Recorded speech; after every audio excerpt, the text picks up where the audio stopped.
नमस्कार साथियों, आज एक नए टॉपिक के साथ मैं फिर से आप लोगों के सामने उपस्थित हूँ। आज का मेरा टॉपिक, जैसा कि आप सभी लोग लगातार मुझसे कह रहे थे, डॉक्यूमेंट वेरिफिकेशन में किन किन डॉक्यूमेंट्स की ज़रूरत पड़ेगी, इसके ऊपर एक वीडियो बनाया जाए। तो आज आप लोगों के रिक्वेस्ट पर मैं डॉक्यूमेंट वेरिफिकेशन में किन किन डॉक्यूमेंट्स की ज़रूरत पड़ने वाली है, उस पर वीडियो लेकर आया हूँ।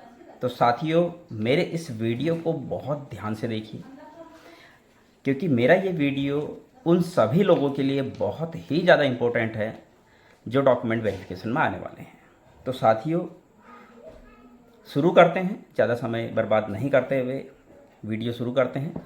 सबसे पहले साथियों, जब डॉक्यूमेंट वेरिफिकेशन होगा तो आपके ओरिजिनल डॉक्यूमेंट्स ले जाने होंगे आपको, और ओरिजिनल डॉक्यूमेंट्स जो भी ओरिजिनल डॉक्यूमेंट्स ले जाने होंगे, उतने ही डॉक्यूमेंट्स आपको फ़ोटोस्टेट भी ले जाने होंगे, वो भी 2 सेट। लेकिन 2 सेट तो वो मंगाएंगे, लेकिन मेरा मानना है कि आप 3 सेट ले जाए, 1 सेट एक्स्ट्रा ले जाए, ताकि अगर कहीं पर कोई दिक्कत हो भी जाए तो एक एक्स्ट्रा सेट हमारे पास अवेलेबल रहे। आप सारे डॉक्यूमेंट्स अपने देख लें कि कोई डॉक्यूमेंट्स इनकम्प्लीट तो नहीं है, कोई डॉक्यूमेंट्स रिन्यू तो नहीं कराना है, कहीं पर कोई दिक्कत तो नहीं है। ये सारी चीज़ें आप पहले से देख लें। साथियों, डॉक्यूमेंट वेरिफिकेशन में आप जितने भी ओरिजिनल डॉक्यूमेंट्स ले जाएंगे, उनके 2 सेट बना के आपने ले जाने हैं। ये चिकित्सा चयन बोर्ड आपको कहेगा, लेकिन मैं आपसे फिर भी कह रहा हूं कि 1 सेट एक्स्ट्रा बना के ले जाएं, ताकि कोई दिक्कत भी हो तो, क्योंकि वहां पर फ़ोटो स्टेट भी नहीं मिलता है, फ़ोटो स्टेट के लिए भी बहुत दूर जाना पड़ता है। तो आपके पास 3 सेट होंगे, तो अगर कहीं पर कुछ कमी हो रही होगी तो तीसरा सेट आपके काम आ सकता है।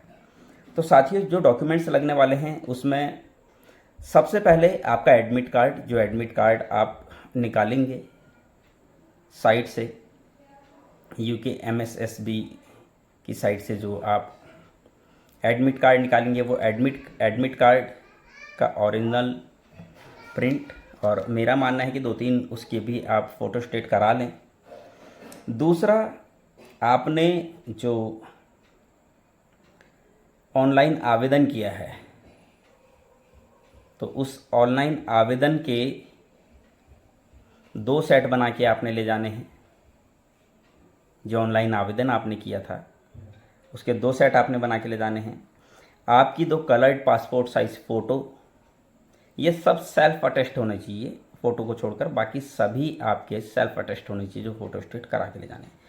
हाई स्कूल की मार्कशीट, अंक तालिका जिसको कहते हैं, हाई स्कूल का सर्टिफिकेट, इंटर की मार्कशीट, इंटर के सर्टिफिकेट।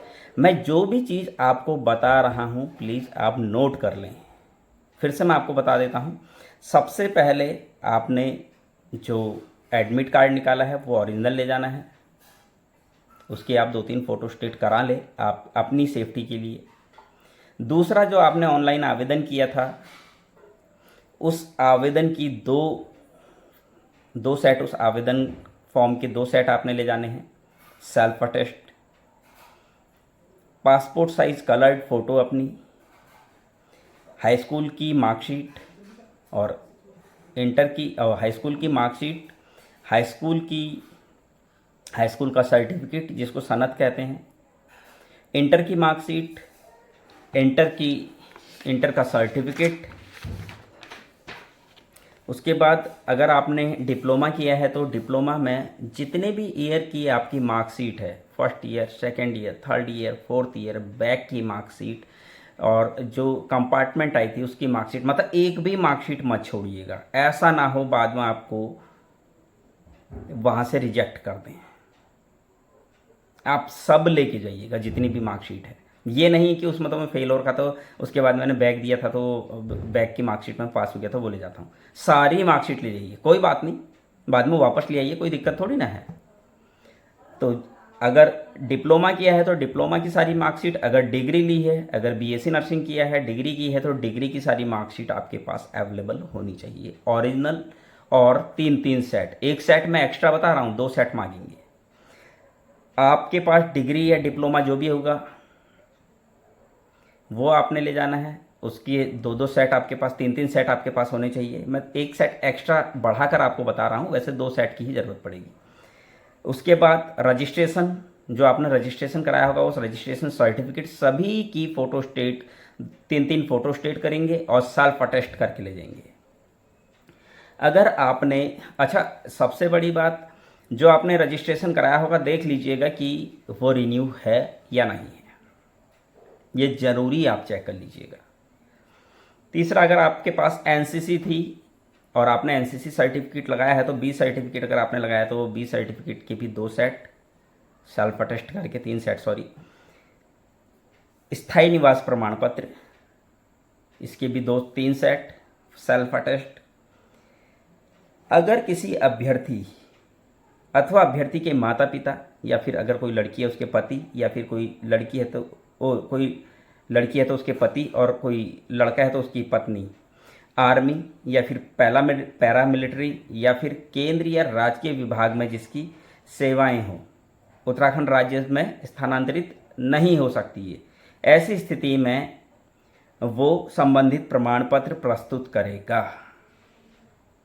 कोई सेंट्रल गवर्नमेंट की जॉब में किसी के फादर हैं तो वो सर्टिफिकेट लेकर आएगा कि हम जो हैं हमारे फादर सेंट्रल गवर्नमेंट में है, वो जिस तरीके का भी वो मिलता है वो सर्टिफिकेट आपको लाना है। जो भी आरक्षण का लाभ लेते हैं SC ST OBC EWS, वो अपना डॉक्यूमेंट्स जरूर लेके आए। जितनी भी चीज़ें बता रहा हूँ इनके 3 सेट आपने बनाने हैं, सेल्फ अटेस्ट करने हैं, तीनों सेट आपने लेके आने हैं। जो स्वतंत्रता संग्राम सेनानी हैं, भूतपूर्व सैनिक है, दिव्यांगजन हैं, उत्तराखंड राज्य के अनाथ बच्चे हैं, वो भी अपना सर्टिफिकेट लेकर आएंगे और सेल्फ अटेस्टेड 3 सेट लेके आएंगे। केंद्र अथवा राज्य सरकार के अधीन अथवा उसके नियंत्रणाधीन नियमित रूप से कार्यरत, मतलब कोई गवर्नमेंट जॉब में पहले से है या सेंट्रल गवर्नमेंट की जॉब में है या फिर स्टेट गवर्नमेंट की जॉब में है तो वो NOC जरूर लेकर आएगा। ये अच्छे से समझ ले, वो NOC जरूर लेकर आएगा। इसी तरीके से अभ्यर्थी के नाम में अभ्यर्थी का उपनाम चेंज हुआ है, जैसे शादी के बाद चेंज हो जाता है, तो उन्होंने क्या करना है, उसका उल्लेख अगर उन्होंने आवेदन पत्र में किया है तो इस संबंध में विवाह प्रमाण पत्र और 10 रुपये का नोटराइज शपथ पत्र प्रस्तुत करेंगे और इसके भी 3 सेट बना के लेके आएंगे सेल्फ अटेस्ट। यदि और भी कोई प्रमाण पत्र होंगे तो वो भी उनको प्रस्तुत करने हैं। तो ये चीज़ें हैं, ये जितनी भी चीज़ें बताई है मैंने, उम्मीद करता हूँ आपने सब कुछ नोट किया होगा। ये सारी चीज़ें आप लोगों को लेके आनी है। 3 सेट आप लोग बना लेना। 1 सेट मैं एक्स्ट्रा बता रहा हूँ, डॉक्यूमेंट वेरिफिकेशन में आपसे 2 सेट मंगाए जाएंगे, लेकिन 1 सेट में एक्स्ट्रा इसलिए बता रहा हूँ, कभी हो जाता है कोई चीज़ हमारे पास कम हो जाती है तो उस समय हमें इधर उधर भागने की ज़रूरत नहीं पड़ेगी, हबड़ तबड़ करने की ज़रूरत नहीं पड़ेगी। जब हमारे पास एक बैकअप में एक एक्स्ट्रा सेट होगा तो उसमें से हम वो डॉक्यूमेंट्स निकाल के वहाँ सबमिट कर सकते हैं, इसलिए मैं 3 सेट की बात कर रहा हूँ। तो साथियों, ये जो डॉक्यूमेंट वेरिफिकेशन में जो डॉक्यूमेंट्स हमारे मांगे जाएंगे उन डॉक्यूमेंट्स की डिटेल थी, यही डॉक्यूमेंट्स मांगे जाएंगे, इसके अलावा बाकी कोई भी डॉक्यूमेंट्स नहीं मांगा जाएगा। आप अपना आधार कार्ड ले जाना ना भूलें, आधार कार्ड आप ज़रूर ले जाएं, ज़रूरत पड़ सकती है। और ये सारे डॉक्यूमेंट्स, ओरिजिनल डॉक्यूमेंट्स आपके पास सारे होने चाहिए। ऐसा नहीं होना चाहिए कि हाँ ये डॉक्यूमेंट्स मैं बाद में सबमिट कर दूंगा या फिर ये डॉक्यूमेंट्स मेरे पास नहीं है। ऐसी कोई भी इस तरह का जो तर्क है वो वहाँ पर नहीं चलता है। वहाँ पर आपका फॉर्म रिजेक्ट कर दिया जाता है, जो कि आपके लिए बहुत दिक्कत कर सकता है। तो मेरा आप सभी से एक निवेदन है, आप सभी लोग अपने डॉक्यूमेंट्स अच्छे से चेक कर ले, देख ले किसी के पास कोई डॉक्यूमेंट्स कम तो नहीं है। जिसके पास अगर कोई डॉक्यूमेंट्स कम हैं तो वो उसको तुरंत बनवा ले। डॉक्यूमेंट वेरिफिकेशन शुरू होने वाला है, बहुत जल्द डॉक्यूमेंट वेरिफिकेशन शुरू हो जाएगा और बहुत जल्द सभी लोगों को गुड न्यूज़ मिलेगी। उम्मीद करता हूँ आज की जानकारी आप लोगों को पसंद आई होगी। आगे भी मैं इसी तरह की जानकारी आप लोगों के लिए लेकर आता रहूँगा। तब तक के लिए धन्यवाद।